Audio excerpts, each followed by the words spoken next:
Assalamualaikum warahmatullahi wabarakatuh. Alhamdulillah hari ini aku mau bedah buku dan meet and greet bareng di Gramedia. Aku mau bedah buku novel aku yang 107 Today.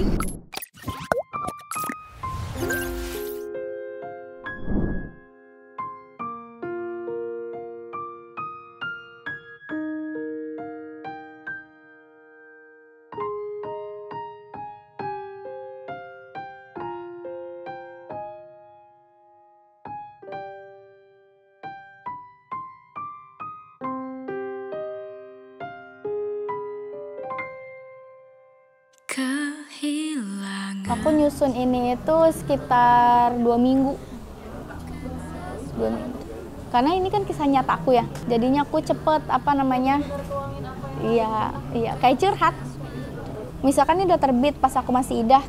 Aku kan di sosial media juga nggak terlalu aktif kan waktu masa idah, jadinya bingung nanti ngepromosiinnya gimana, kayak gitu kan. Jadinya ngepromosiinnya pas selesai idah. Jadi selesai idah aku baru ngerilis gitu.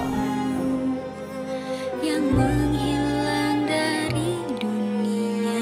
Jadi aku sebenarnya nulis novel 107 Today ini berlandaskan kisah nyata aku yang seperti kalian tahu kan, ini kisah nyata aku. Memang prosesnya sangat bentar. Aku tadi udah cerita ya sebelum ini. Aku nyusun novel ini itu hanya 2 minggu aja. 2 minggu itu penulisan dan proses selanjutnya itu sekitar 1 bulan. Kayak gitu, dan sebenarnya udah beres, tinggal dicetak pada saat itu, tapi aku memilih untuk nanti aja cetaknya, nunggu idah aku selesai. Jadi bulan Januari itu aku nulis, terus Januari akhir aku nulis, terus Februari awal selesai. Covernya mau didesain seperti apa, kayak gitu. Dan memang cover desain aku ini sebenarnya dari foto asli tapi dianimasiin kayak gitu. Aku juga nggak tahu kenapa pada saat itu memilih untuk foto seperti itu, karena pada saat itu Bang Amr yang nyuruh kayak, "Dek, coba fotonya kayak apa sih, Abang mau pergi." Jadi mungkin kalau kalian lihat foto aslinya itu ada di feednya Bang Amr. Dan sebenarnya pada waktu awal itu aku nggak pede untuk nulis. Menurut aku, novel atau tulisan akan lebih bernyawa ketika kita mengalami sendiri. Kayak gitu. Dan buku pertama aku, novel yang benar-benar sendirian aku tulis ini. Belajar nulis itu emang ngeri-ngeri sedep ya. Ngeri-ngeri sedep ya, soalnya kadang ketakutan yang kita rasakan pada saat menulis itu, orang-orang suka nggak ya sama tulisan kita. Ternyata menulis itu memang seperti itu, khasnya kita yang kita tumpahkan kayak gitu. Kalian bacakan novelnya karya Terelie, terus novelnya Bunda Asma, sama-sama novel, sama-sama membahas banyak tentang cinta, tapi cara penulisannya berbeda banget, punya karakter. Sama seperti novel aku yang ini, banyak banget yang bilang dari para pembaca aku, mereka bilang bener-bener Zira banget cara ngomongnya, cara bahasanya. Jadi aku ngedengernya tuh malah ngerasa kayak kamu curhat ke aku gitu. Makanya banyak banget DM di Instagram kayak, "Kak Zira, aku pengen cerita dong, Kak Zira, aku pengen cerita dong. Aku baca novel Kak Zira tuh kayak aku deket sama kamu," kayak gitu. Itu berarti disitulah aku menemukan ciri khas aku sendiri. Ternyata penulisan aku seperti ini. Kalian punya karakter dan jujur aja dalam menulis. Kalian nggak perlu harus sebagus tulisan Terelie. Kalian nggak perlu sebagus dan sehebat tulisannya Bunda Asma. Kalian hanya perlu menjadi diri sendiri dalam tulisan kalian. Karena menurut aku, kejujuran dalam diri itu ada di tulisan kalian, kayak gitu. Jujur aja dengan bahasa kalian, nggak perlu mengikuti teknik-teknik. Memang teknik penulisan itu ada, tapi kembali lagi kepada diri sendiri. Aku juga menulis novel ini perlu teknik. Teknik yang aku ambil adalah cara aku gimana menyusun si novel ini biar nggak stuck di tengah jalan. Gimana caranya? bikin kerangka cerita. Ya kita nggak bisa pungkiri juga pikiran orang, kita juga nggak bisa memaksa orang untuk suka sama kita, tapi kita bisa menjelaskan gitu apa si karya ini tuh berisi gitu loh, bukan hanya sekedar kisah sedih kayak gitu. Kalau misalkan hanya kisah sedih aja yang aku kasih, aku nggak bakal ngasih tahu kelanjutan hidup aku, udah aja gitu kan. Tapi kan di sini aku ngasih bangkitnya gimana. Makanya aku waktu awal-awal buku ini PO, ada beberapa yang bilang, ya Zir, kan kita udah tahu endingnya, bakal sad ending kayak gitu. Makanya aku bilang gini, aku tidak menawarkan happy ending dalam buku aku. Happy ending yang kalian inginkan seperti apa? Seperti bahagia bersama, seperti novel-novel Cinderella dan yang lain, aku bilang gitu. Novel aku kasih sad ending, tapi aku kasih happy ending yang lain. Happy ending apa? Happy ending dalam penerimaan. Gak semua manusia bisa menerima lukanya dengan bahagia, dan aku kasih happy ending itu di novel aku kayak gitu. Disitulah akhirnya mereka kayak oh gitu ya, baru akhirnya banyak lah ya yang beli kayak gitu. Ketika buku ini terbit, apa sih perasaannya gitu? Seneng banget nih karena karya pertama atau gimana? Waktu pas buku ini terbit deg-degannya seneng, aku seneng novel ini ada, novel ini hadir di hidup aku dan aku bisa meluapkan emosi aku dalam tulisan novel ini, aku seneng. Tapi di sisi lain ketakutan dan deg-degan dari awal yang aku bilang itu, apakah buku aku bakal disukai orang, apakah buku aku nanti akan diterima oleh mereka kayak gitu. Tapi setelah sebulan PO pertama selesai, banyak yang suka novel aku, banyak yang aku baca komen di Shopee pada saat itu. Kan awalnya aku PO kan, mereka pada suka, terus banyak juga yang nge-tag aku, mereka suka dengan novelnya, kayak gini, cara penulisannya yang apik, yang gak bikin bosen. Terus ada juga yang bilang, Kak Zira tahu nggak? Aku tuh dulu nggak suka banget novel loh, tapi setelah baca buku Kak Zira, akhirnya aku bisa baca novel-novel yang lain. Dia mengawali membaca dari novel aku, itu sebuah gimana ya, mungkin mood booster juga buat aku, kayak Masya Allah, Alhamdulillah buku aku ternyata bermanfaat kayak gitu sih. Jadinya mungkin awalnya deg-degan, tapi aku kembali lagi, ternyata aku bersyukur bisa membantu banyak orang lewat novel ini.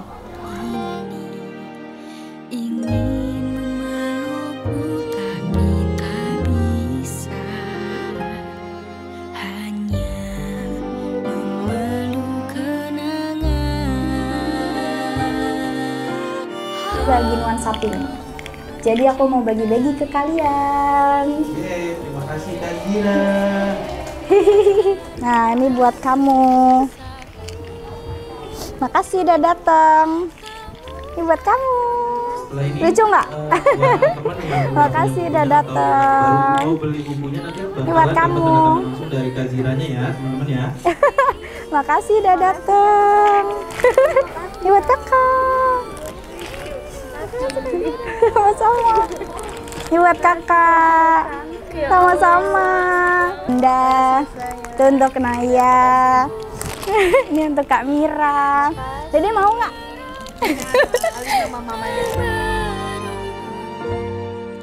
Namun kau tetap menjadi pondasi cinta-Mu,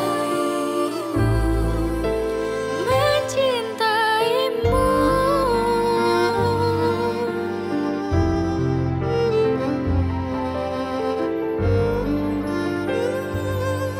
Berjalan merakit bangunan baru, namun kau tetap menjadi pondasiku. Sebenarnya mau berapa kali diruqyah, mau berapa kali disuruh sholat, mau berapa kali ke psikologi, kalau diri kitanya nggak ada injakan, bakal terus runtuh. Kita sendiri yang harus bangun pondasi itu. Pondasi nggak harus dari momen-momen yang sempurna kok. Pondasi bukan harus dari keluarga yang harmonis kok, enggak. Rasa sakit aja yang kita tumpuk-tumpuk itu bisa jadi pondasi kita. Jadi bangun pondasi itu, bangun pondasi bahwa apapun yang terjadi, aku bakal ada untuk diri aku sendiri. jangan ekspektasi sama orang lain, jangan berekspektasi sama siapapun, keluarga, ayah, ibu, jangan pernah menyalahkan orang lain. Karena apa? Kita tidak bisa menjamin semua orang itu harus baik sama kita. Ketika kita punya ekspektasi orang itu pasti baik sama kita, selamat, kalian bakal disakitin. Pasti. Itulah kenapa kita tuh harus percaya sama diri sendiri, terus percaya sama diri sendiri dan bangun fondasi untuk diri sendiri. Terus jangan pernah percaya sama orang lain selain Allah. Karena Allah itu bukan orang. Sebenarnya fondasinya itu bukan masalah iman, tapi masalah ketakwaan. Mungkin masalah sholat, ngaji, kayak gitu-gitu itu akidah yang bisa terus kita perbaiki. Kita bisa lalai, kita bisa tiba-tiba jadi sangat adiktif sama hal seperti itu. Tapi mau sholat berkali-kali, mau ngaji berkali-kali, kalau misalkan takwa kita, kalau misalkan kepercayaan diri kita terhadap Allah itu nggak ada, lebur semua. Jadi sebenarnya takwa itu bukan hanya untuk ibadah, tapi takwa terhadap karya Allah. Ketika kita percaya sama Allah, bukan masalah percaya aku iman sama Allah, bukan. Tapi percaya sama Allah dengan segala takdir yang kamu dapat, dengan segala takdir yang Allah kasih ke kita. Kita percaya bahwa pasti ada solusinya. Allah ngasih cara ini tuh nggak main-main. Allah ngasih banyak banget masalah ke hidup kalian tuh bukan main-main, hanya masalah kok. Kalau kita lihat ke belakang, saat kita masih kecil, saat kita remaja, pernah nggak ada di fase kalian nggak mau hidup? Pernah, tapi kalian masih hidup gak sampai sekarang? Ada nggak solusinya? Kemarin-kemarin Allah ngasih solusi nggak? Itulah hidup, siklusnya gitu. Siklusnya gitu. Siklusnya kita merasa sangat tersakiti, nanti Allah kasih pertolongan, Allah kasih pertolongan. Berjalan merakit bangunan baru, namun kau tetap. Aku Maya. Halo Kak Maya. Sebelumnya kan mungkin kisah aku itu kan hampir sama.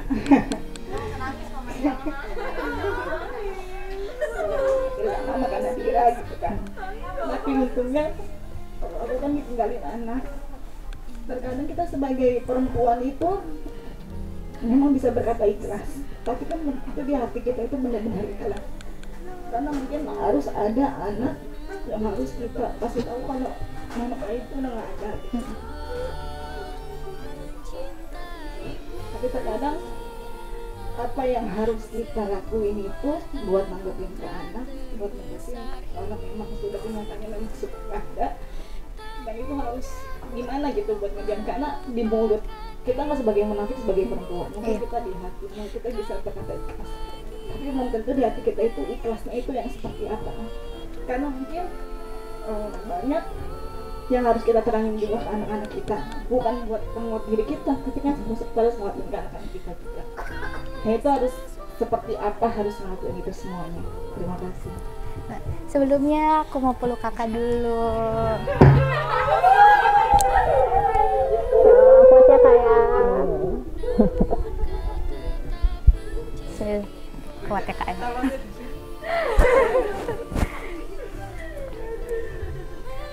Kak Maya, Masya Allah.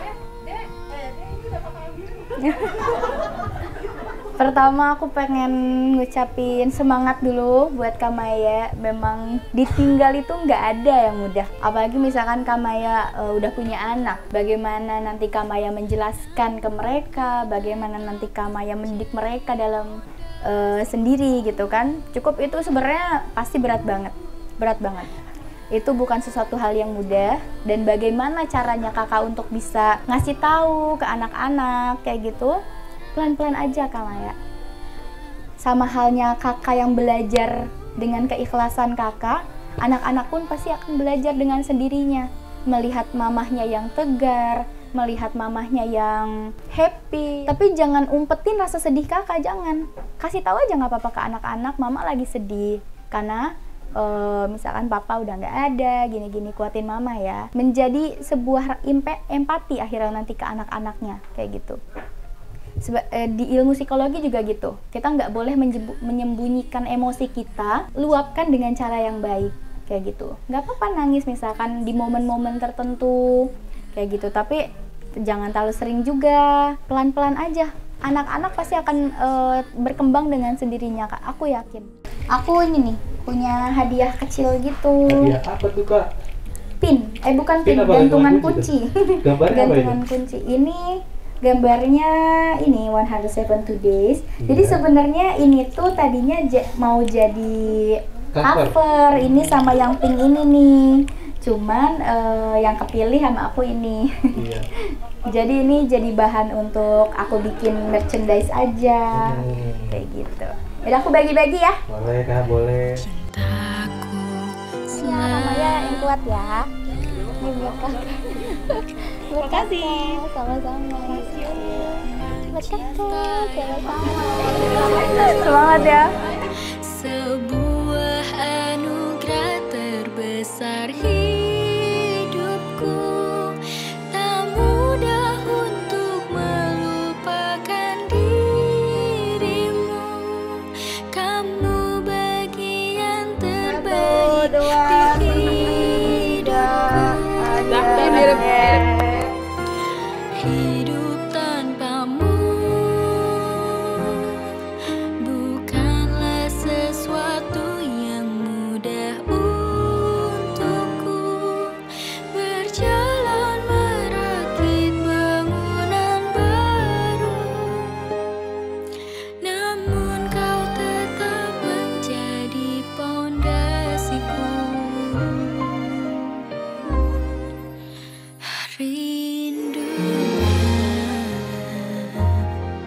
Masih terasa sampai detik ini. Maka Tak tendang gitu. Jangan gitu. Tak kenal maka ta'aruf. ta'aruf. Ta'aruf itu kita perkenalan gitu. Aku ditinggal sama almarhum. Oke, sakit. Tapi kembali lagi, akhirnya dengan ketika almarhum wafat, aku bisa mengembangkan diri aku. Aku bisa mengolah rasa sedih aku menjadi sebuah mimpi aku. Aku dulu punya mimpi menjadi seorang penulis novel. Dan akhirnya aku bisa menceritakan kisah aku di dalam novel ini. Itu adalah sebuah keberkahan yang Allah kasih ke aku dan aku sangat bersyukur, sangat mensyukuri itu. Aku hargai luka aku dengan membuat karya. Jadi hal yang membuat aku bisa kuat sampai sekarang itu karena aku percaya keberkahan Allah itu luas. Kasih sayang Allah itu besar banget. Masalah kita besar, tapi besar mana sama kuasa Allah? Kuasa Allah. Jadi jangan pernah merasa sendiri, Allah selalu melindungi kita, Allah selalu ada di hati kita, kayak gitu. Buat kakak. Sama-sama. Sama-sama. Mencintaimu.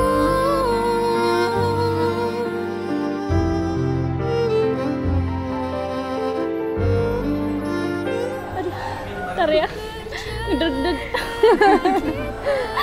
Dan baru, namun kau Saya dari media Dalam Bekasi Kak. Terima kasih. Saya udah cerita ini ya. Cerita ini bahwa aku tuh merakitlah,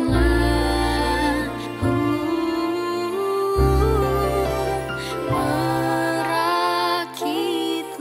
memang kisah dalam novel ini bukan hanya sekedar cinta biasa, tapi bagaimana seorang anak perempuan, anak broken home yang tidak bisa punya mimpi tapi dia bisa menggapai mimpi.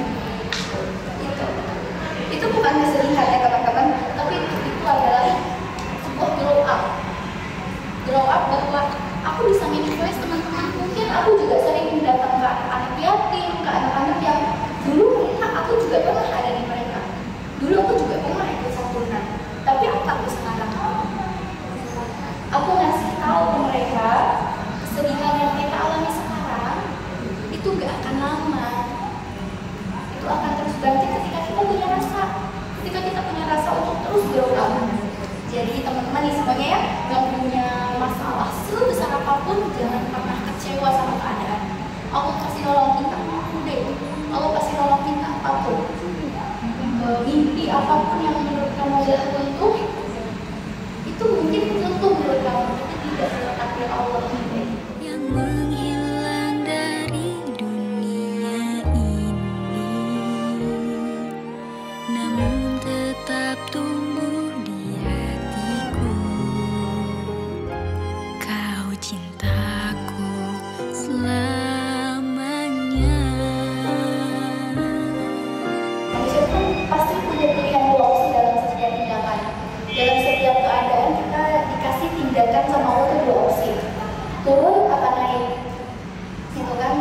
Dan alhamdulillah Allah jaga aku selalu punya opsi untuk naik.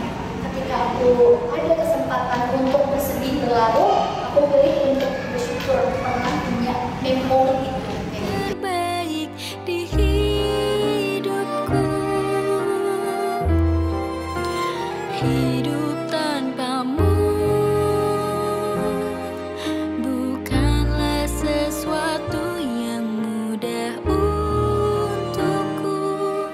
Berjalan merakit bangunan. Terima kasih ya udah beli buku aku. Untuk siapa namanya? Amia. Nia. Sama-sama. Untuk Kak siapa? Kak Karin. Masih terasa sampai detik ini, ingin memelukmu tapi tak bisa, hanya memeluk kenangan. Oh, mencintaimu. Seneng banget deh teman-teman karena buku aku masuk ke 10 bestseller yang ada di Gramedia Harapan Indah Bekasi. Senengnya tuh buku aku tuh bisa berbarengan dengan buku-buku karya Terelie yang memang aku suka banget sama novelnya, dan ada buku aku di deretan ke-8. Aku seneng banget aku bersyukur. Terima kasih untuk para pembaca buku aku udah baca buku aku. Jadi buku aku jadi bestseller. Terima kasih. Senang. 172 days aku ikhlas tapi